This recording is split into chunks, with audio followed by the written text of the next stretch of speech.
Right. Listen up, fight fans. Picture Conor McGregor swaggering into the octagon. Only this time the cage is the Colosseum. The referee is a terrified senator. And every booing peasant in the cheap seats owes him rent. That is Emperor Commodus. Forget left-hand knockouts and whiskey ads. First, I am dropping the exact paycheck Commodus collected per fight, adjusted to modern cash, so you can watch McGregor's bank account cry in the corner. Second, I am revealing his official kill count, the Emperor's own stat sheet. No salty athletic commission needed. Third, you will see how Rome finally tapped him out in the most backstabbing finale since Dana cut. Nigano. These bloke charges the Roman treasury for every sword swing, parades around in a lion skin cape, and thinks Hercules is just his less shredded understudy. Stay with me because by the end of this video you're getting 3 juicy money shots. Then we break down his genius pay-per-view scam where Rome bankrolls his murder hobby. We expose the PR stunt that makes UFC walkouts look like school assemblies. Tally the obscene sums he billed the taxpayers. And finally, watch the empire crumble under the weight of his ego. By the time we reach the final round, you will know why Commodus is combat sports undisputed, inflation-adjusted money king, and how he still managed to choke on his own hype. Now, you might say, Conor trash talks, but he never slaughtered ostriches for crowd work. Exactly. And that is why this story is insane. Commodus doesn't just flex after a TKO. He forces senators to clap on rhythm or face a spear through their guts. Imagine Bruce Buffer fumbling the applause sign, while McGregor threatens to launch a spinning head kick into press row. That is the energy we are dealing with. We are diving into the Emperor's childhood, spoiler, daddy issues, and gold diapers. So hit that subscribe button, grab your toga, maybe pour some proper 12 if you believe in cross-branding, and let's witness the carnage of Rome's original notorious. Commodus is basically that private school brat who turns up to sparring class wearing Gucci gloves and still expects a participation trophy. Born in 161 inside a marble palace the size of Vegas. He is one of 14 kids, but the only son who survives the toddler cage match. That was ancient medicine. His dad, Marcus Aurelius, the philosopher emperor who writes calm quotes about duty while campaigning on the frozen Danube. He claims a divine lineage straight from Zeus and insists on wearing a wooden club at formal dinners. Court tutors whisper that the kid might be cracked, but nobody wants to test the heir apparent's patience. After all, this brat can have you fed to an eel pool for incorrect grammar. The old man hopes little Commodus will grow into a stoic king. Instead, the boy binge watches gladiator bouts like they are Saturday morning cartoons and decides he would rather swing a sword than study logic. By age 12, Commodus has personal trainers imported from the gritty back alleys of Capua, drilling him on how to stab, slash, and flex for the crowd without getting gore on the designer sandals. He even builds a mini Colosseum in the palace gardens, forcing servants to act as referees while he rehearses heroic entrances. While the Senate is busy arguing tax reform, Commodus orders murals of himself defeating mythic monsters to be slapped across every public bath. He dedicates statues not to Mars or Jupiter, but to Commodus, champion of the universe. The city's PR budget explodes faster than a Diaz post-fight rant, and we have not even reached his first official kill. Picture a twin Conor McGregor demanding walk in music and custom pyrotechnics during playtime. One day, the lad overheats the bathhouse, nearly boils a servant alive, and laughs it off as practice for Sparta. The ego is real. Marcus tries to reel him in with philosophy lessons, but Commodus doodles lions strangled by heroic stick figures and signs them Hercules Jr. At 18, he inherits the throne, instantly turning Rome into his personal highlight reel. Stick around because next we break down how this pampered gladiator prince hijacks the imperial treasury, for a pay-per-view scam that makes modern fighter purses look like early prelim cash. And yes, receipts are coming. Grab your calculators because this is where Commodus invents the most lopsided fight contract in history. First order of business. He scraps the old rule that emperors must stay out of the arena. Instead, he rewrites the law to say, if I fight, Rome pays. Simple, brutal, genius. 1 month racks up a staggering 25 appearances, meaning the empire shells out the modern equivalent of $250 million just to watch their ruler flex on wounded ostriches. The Senate can whine, but if they withhold funds, Commodus reminds them of that handy execution order pen he carries next to his quill. That is roughly 600 million modern dollars, all for personal clout. And remember, gladiators did not get a broadcast bonus. They were lucky to keep their heads. Senators cough up the cash faster than a corner throwing in a towel. The emperor even declares that the gladiators must lose. He slaps blunt tips on their weapons or forces them to fight chained at the ankle, ensuring he looks invincible. Imagine McGregor demanding Poirier enter the cage wearing handcuffs and a blindfold. That level of stacked deck. McGregor gets pay-per-view points. Commodus gets direct deposit from taxpayers. Whether the arena seats are full or not, talk about guaranteed purse. He sets his appearance fee at 1 million sesterti per bout, adjusted to modern cash. That is roughly $10 million every time he shows up with a wooden sword and a smug grin. But he does not stop at the purse. Commodus charges for equipment, venue, wardrobe, and even the dead bodies. You thought the UFC's venue tax was steep. The emperor bills the state for lion rental, exotic animal shipping, and custom Hercules cosplay stitched from actual lion hide. Some nerdy scribe tallies it all up and faints at the total. While Commodus signs the invoice with a flourish and hands it to the treasury, like he is ordering takeout. He schedules games so often that Rome's accountants cannot keep track, and the crowd has zero choice. Receipts pile up. Contemporary historian Cassius Dio claims Commodus sank the Roman treasury by 60 million sesterti in a single year. Stick around because next we reveal the marketing circus that turns his ego trip into a full-blown imperial brand, complete with renamed months and a Senate forced to clap like trained seals. Commodus does not settle for posters on the bathhouse wall. He rewires the entire Roman calendar to advertise himself. January becomes Commodus 1. February resets to Commodus 2. And so on until every month is just another reminder he is the headline act. Imagine Dana White renaming July as International Fight McGregor Month and fining anyone who says otherwise. That is the vibe. Markets print new coins with Commodus on one side and a lion whimpering on the other. Ships crash. Prisoners drown. Commodus stands on a floating platform firing flaming arrows at fake pirates. Get ready to feel poor on behalf of Conor McGregor. It is like Fight Island if Fight Island had an unlimited budget and no athletic commission. Casual fans lose their minds. Purists vomit into their wine cups. Commodus loves every second and invoices Rome for the cleanup. Every street merchant has to accept them, even if they hate the emperor's smug Hercules green stamped on their daily bread money. For walkouts, he builds a choreographed hype train. Picture this. 24 noble dancers in golden body paint pull his chariot into the Colosseum. Commodus invents forced virality. Senators are issued applause schedules. Miss a cue and you meet a short sword backstage.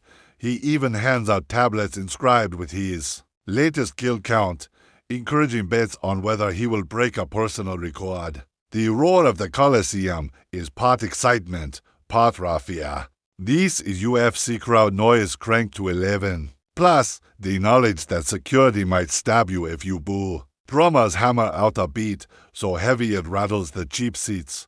The emperor stands shirtless, clutching a wooden club, flexing harder than Prime Victor Belfort on questionable supplements. His lion skin cloak drags behind him like a celebrity red carpet. The gladiators he is about to fight pretend to quake in terror, because there are archers behind them, arrows nocked. Just in case someone gets ideas about actual competition, audience engagement, he hosts a mock sea battle, flooding the arena with seawater shipped from the coast at insane expense. Up next, we finally compare their purses. I will show you how Commodus stacks more coin than modern MMA leaders' entire top 10 combined.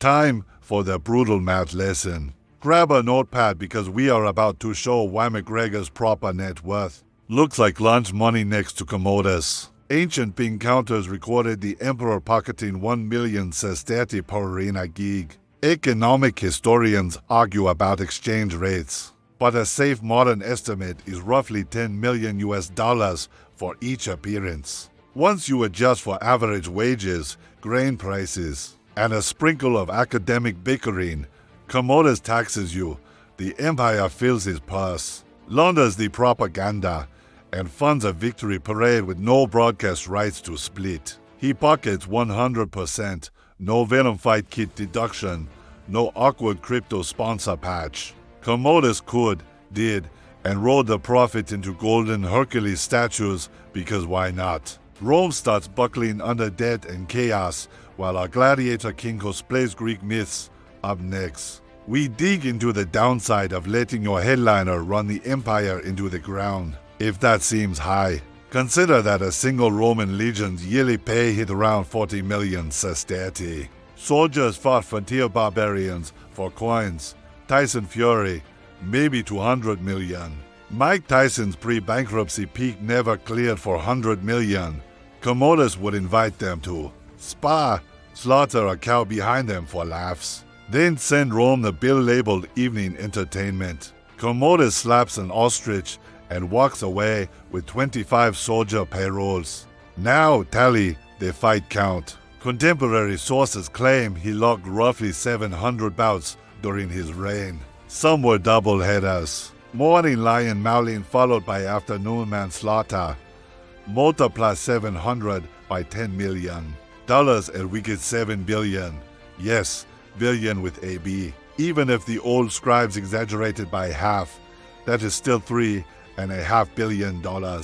If you slash hospitality and lion rental fees, maybe he nets 2 billion. Either way, Conor is sitting on an estimated 600 million lifetime gross, including the Mayweather boxing payday and whiskey sale. Great for a modern athlete, but Commodus still body bags him on Forbes' ancient rankings. And remember, McGregor must sell pay-per-views, negotiate with the UFC, pay coaches, managers, and taxes. For context, Floyd Mayweather's reported career earnings hover around $1 billion. So, next time you brag about modern fighter paydays, remember they cannot threaten to execute the accounted for. Shorting them, stick around because the Emperor's insane payday strategy comes with a cost.